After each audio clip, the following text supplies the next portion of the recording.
provide opportunities for you to exploit.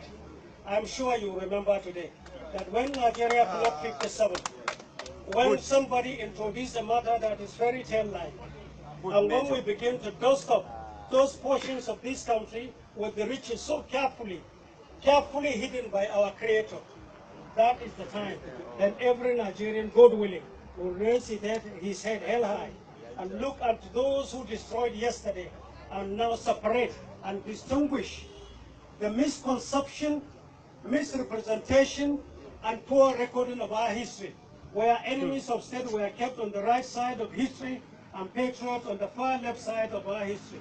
When the history will come to be dusted up and to be written, when tomorrow comes, when opportunities are abound, every Nigerian will know that this is the place to be, and we thank God Almighty for being Nigerian. Finally, I thank you for the opportunity calling me to be here. I know you are few in number, but the thoughtfulness behind your gathering, the thoughtfulness behind the formation or the conception to this actualization of this body, it matters more to me. It matters more to me than the usual rhetorics of seeing hundreds of thousands of people in a place with poor thinking or with not knowing where to go to. Few as you are, kingmakers I see in all of you. The ideas in all of you that will permeate to the corners of all this country, multiply that by time. I can see a Nigeria that is getting into sanity by formula, by time, into a hope that will define our tomorrow. So all I will say to you, do not bother about your number.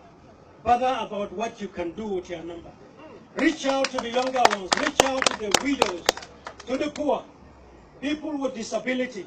Reach out to the women who in years past were the subject of abuses, were the subjects of deceit, and in their spirit as mothers, no sooner they are deceived, and when another time comes to push people into power, they will now employ the mother spirit in them and now be carried by emotion and put wrong people in position of power. Time has come when poor and younger ones can stand to compete with the rich. And so long you can apply and use your number using common sense, you can see the poor in the right places because they have the capacity and the ability to deliver against yesterday's practice from those who have stolen money, and they are able to pay the means that will publicize them as the saints of the moment. Having the offices but nothing to deliver, that is the tomorrow we are looking forward to. No fear, but there is every sense to tell you that the shield you have to your fears is the synergy when you get to multiply.